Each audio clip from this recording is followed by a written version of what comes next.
In part one of the seventh day, Hal Holbrook and guest experts faced the issues of origins.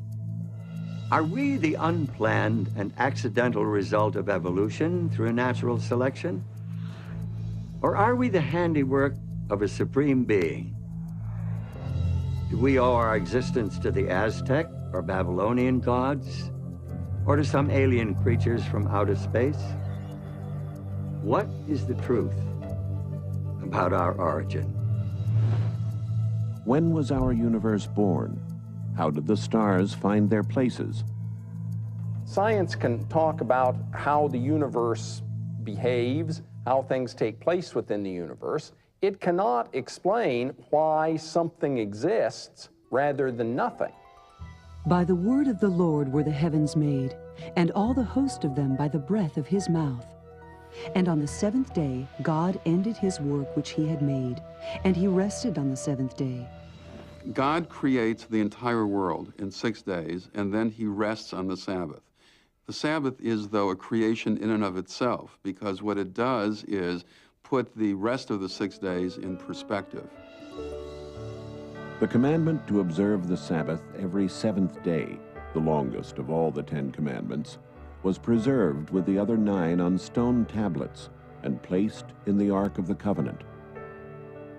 Individuals today are in great need of finding a sanctuary in time, which is what the Sabbath is. Pope John Paul II, in his apostolic letter Dies Domini, suggests that the Sabbath recalls that the universe and history belong to God. In more than 100 ancient and modern languages, the seventh day of the week was named Sabbath, or its equivalent.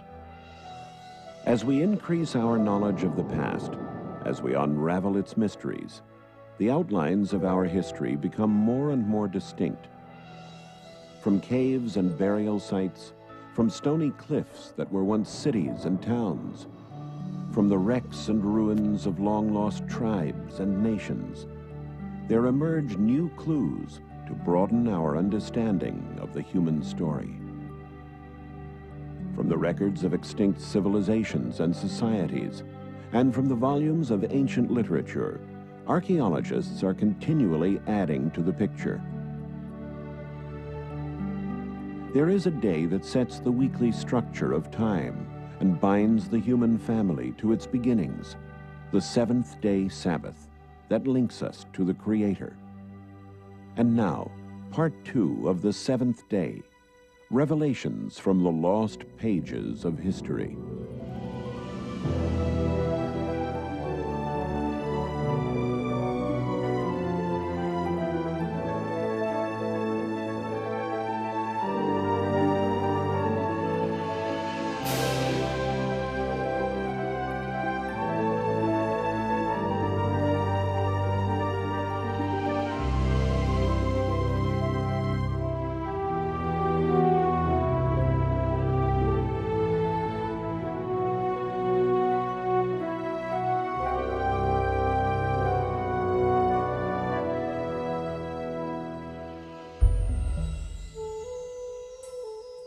In the time when Jesus Christ walked among the Jews, it was his custom to attend the synagogue to worship and teach on the Sabbath day, and the eyes of the religious leaders were continually upon him.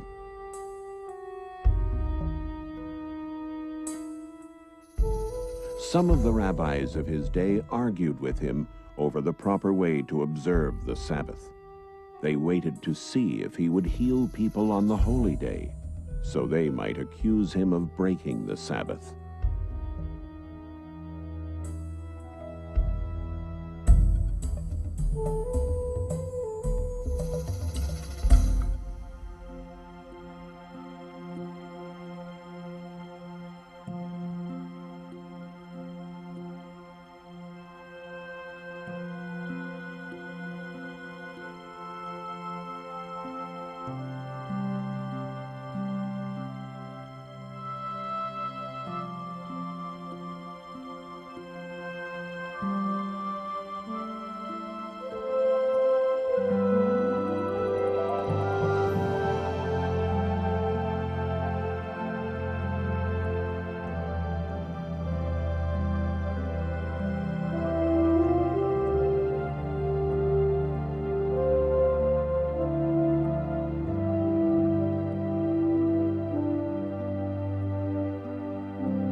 Hello, I'm Hal Holbrook. Welcome to part 2 of the 7th day, Revelations from the Lost Pages of History.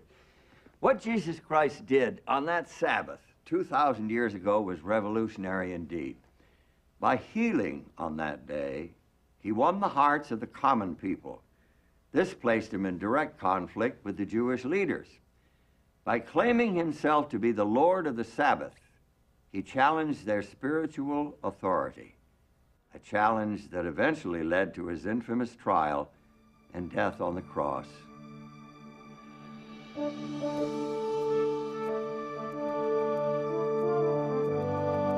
Jesus was born in Bethlehem, an insignificant town in the region of Judea during the reign of Caesar Augustus, the first great Roman emperor.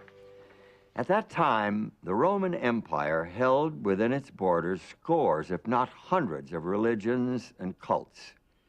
From Zoroastrianism in Persia to the mystery cults of Greece to the Druidism of Celtic Britain. Secret initiations and fertility rites were common, and so was belief in astrology. The Romans themselves admired the religion and culture of Greece. They adopted Greek gods and blended them into their own religions. The result was a mixture of ancestor worship, emperor worship, and sun worship, a religion that included not one god, but many.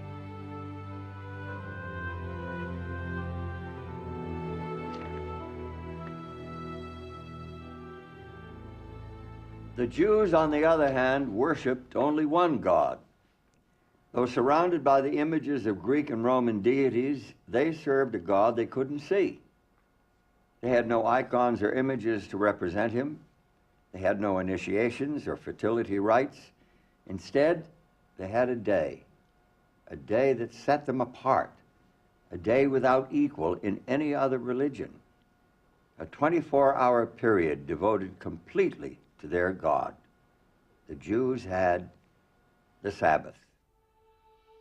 After the Exodus from Egypt, God made a covenant with Israel, and part of that covenant included the 10 Commandments with the commandment to keep the Sabbath, the 7th day of the week, as a memorial of his creation and of his redemption from Egypt. By keeping that Sabbath, which was a sign between God and Israel, they were reminded that he was their God and they were his people. You shall surely observe my Sabbaths, for this is a sign between me and you throughout your generations, that you may know that I am the Lord who sanctifies you. It's safe to assume that the Jews of the first century knew and read the 10 Commandments. The 10 Commandments told them, just as it tells us, that the Sabbath is a memorial to God's creation of the world in 6 days, and also is a memorial to the Exodus from Egypt. For Jews of the first century, the Sabbath was a time of intense spirituality. They related to God, who created the universe in 6 days and rested on the 7th, so they too rested on the 7th. As well, in Jewish liturgy, they reflected on the fact that God took them out of Egypt, so the Sabbath became for them a celebration of their freedom. Observance of the seventh-day Sabbath was the unmistakable mark of a Jew. It set him apart from everyone else. It couldn't be hidden. In the eyes of Greek and Roman observers, the Jewish observance of the Sabbath was one of the peculiarities of the Jews. Here is a people that does not work every seventh day, and the Greeks and Romans had nothing comparable to this. First century Jews took advantage of the Sabbath in that they couldn't work and instead rejoiced. They would have a wonderful candlelit dinner on Friday night, often with 2 loaves of bread to commemorate the manna that fell in the desert in the biblical period. They would, on Saturday, probably attend the synagogue, where they had the opportunity to see and perhaps gossip with their friends. And from the evidence that we have, they studied the Torah and worshiped together. Outside observers are repeatedly struck by the oddity of the Jewish refusal to do work on the Sabbath day. One philosopher, Seneca, even says that the Jews devote 1/7 of their life to idleness because they don't work on the Sabbath day. When Jesus arrived on the scene, the Sabbath was being crushed under the weight of arbitrary rules and regulations. The rabbis had turned Sabbath keeping into a meticulous science, devoid of meaning and joy. In the first century, Sabbath observance was a series of don'ts. They forbade the tying or untying of a knot, Cooking, writing more than one letter of the alphabet, the carrying of any burden, including something you might put in your pocket. and a lot of the day-to-day kind of work, like preparing skins and hides and the things that you would need for subsistence. They forbade the kindling of a fire or the extinguishing of a fire. And they forbade travel of more than 2,000 cubits beyond your dwelling place. 2,000 cubits would be about 4,000 feet. The Jewish way of Sabbath keeping was very legalistic. You couldn't move, you couldn't do anything. But Jesus saw that that was a distortion of God's plan for humanity.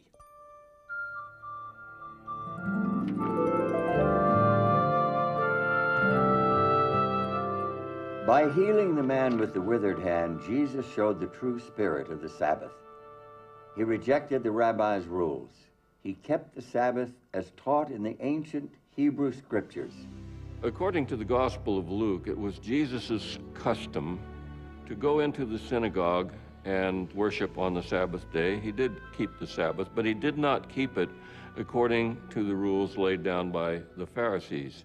In fact, he said the Sabbath was made for man and not man for the Sabbath, whereas the Pharisees had said that the Sabbath was made only for Israel, and in fact, Israel was made for the Sabbath so that the Lord would have someone on earth to keep the Sabbath. When Jesus declared that the Sabbath was made for man, he was teaching a radical, disturbing concept. No wonder he provoked such strong opposition from the Jewish leaders.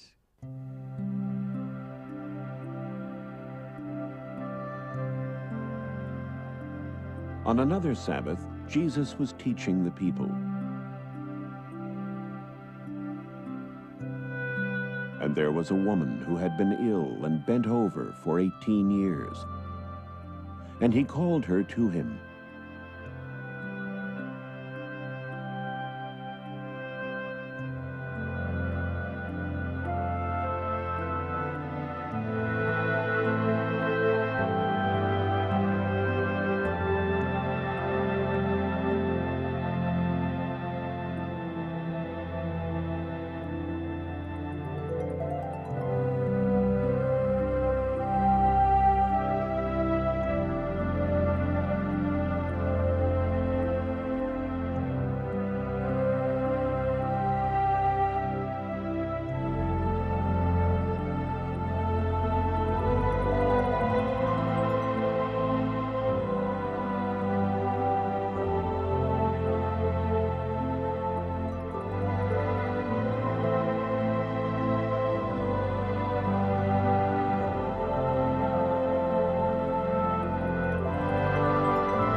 Religious leaders were angry with Jesus for healing on the Sabbath, and they continued to conspire against him.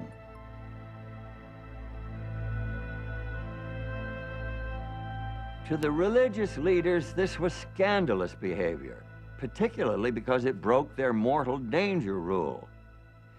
The mortal danger rule said that there were some things you could do on the Sabbath only in life or death cases. You could save someone whose life was in danger, but you could not heal a chronically ill person on the Sabbath. That would have to wait for another day. But Jesus didn't want to wait another day. He was saying basically, you untie your animal so that your animal can rest on the Sabbath, but you are criticizing me for loosing this woman from her burden so that she can truly keep Sabbath for the first time in many, many years. It was a devastating argument. St. John, in his record of the life of Jesus, reports that for this reason the Jews were persecuting Jesus because he was doing these things on the Sabbath. They accused Jesus of breaking the Sabbath, and they were afraid that the people would follow Jesus, the nation would become a nation of Sabbath breakers, and this would incur the judgments and the wrath of God, and they would lose their nation. And it was this fear that led to the crucifixion of Christ.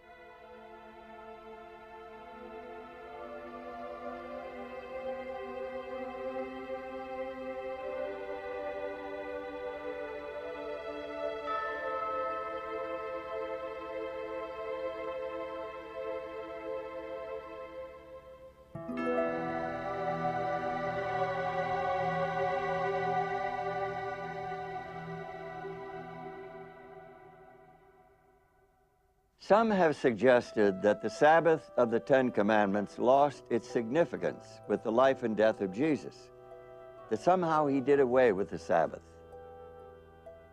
When he said the Sabbath was made for man and not man for the Sabbath, he could have said the Sabbath was given to Israel and is no longer necessary for people other than Israelites to keep, and maybe not even Israelites. He had all kinds of opportunities to say, the Sabbath isn't important, let's get rid of the Sabbath. But instead, all the controversies that he had with the Pharisees were not about whether the Sabbath should be kept, but how it should be kept. If ever there was a question about how to keep the Sabbath, Jesus gave the answer. The answer was the authority of the sacred scriptures, not following the human laws and traditions. The human had so encrusted the Sabbath, you could hardly see the real thing. Jesus cut through that to the heart of the Sabbath, which is a relationship between a loving creator and people. And so Sabbath, away from the secular activities, could be a day of action, a day of concern for your fellow beings, a day for fellowship, a day to spend more time with God, your family, your neighbors, your friends. Many devout Christians are surprised to learn that their own weekly day of worship is based on church rules and traditions, and not on the sacred scriptures. Some believe the Bible teaches that Jesus purposely violated the seventh-day Sabbath in order to make way for a new Christian day of worship. This idea lacks both biblical and historical support. Jesus didn't break the Sabbath of the Ten Commandments. What he did was to defy human customs and traditions, and by doing that, he showed what the biblical Sabbath keeping, the true Sabbath keeping, really was.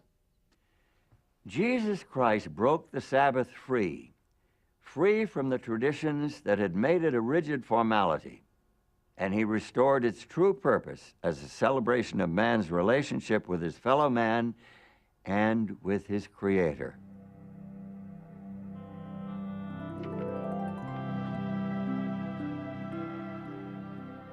When ye therefore shall see the abomination of desolation spoken of by Daniel the prophet, let them which be in Judea flee into the mountains. But pray ye that your flight be not in the winter, neither on the Sabbath day.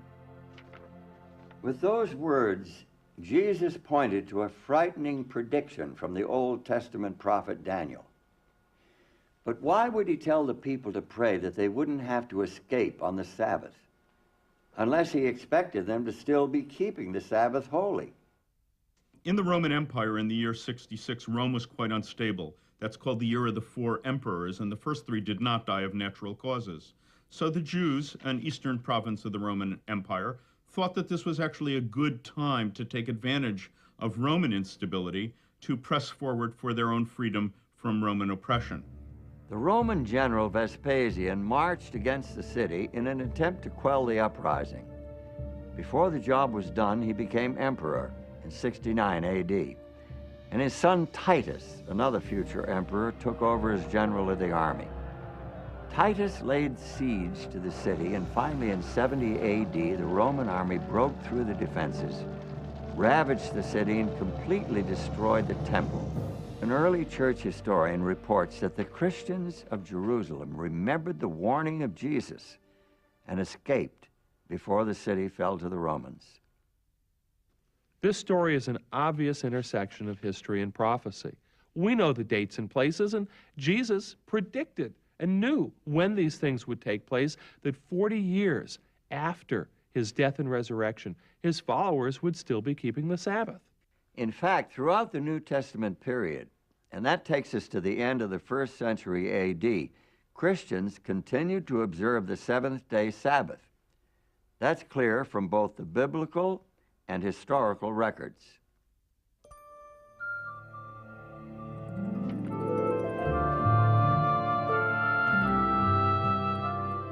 The early Christians saw the relation to Judaism not as a kind of a discontinuity, but as a progression. In fact, their religion was the fulfillment of all the hopes and expectations in the Old Testament. Christians did not see themselves as a new religion. They believed that they were Jews. They were the true Israel. They were the children of Abraham.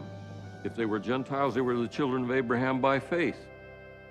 One thing that Jews and Christians shared was an idea that God acts in history, that he acted at Sinai, at the Exodus, at creation, and the record of those actions is in the Hebrew Scriptures.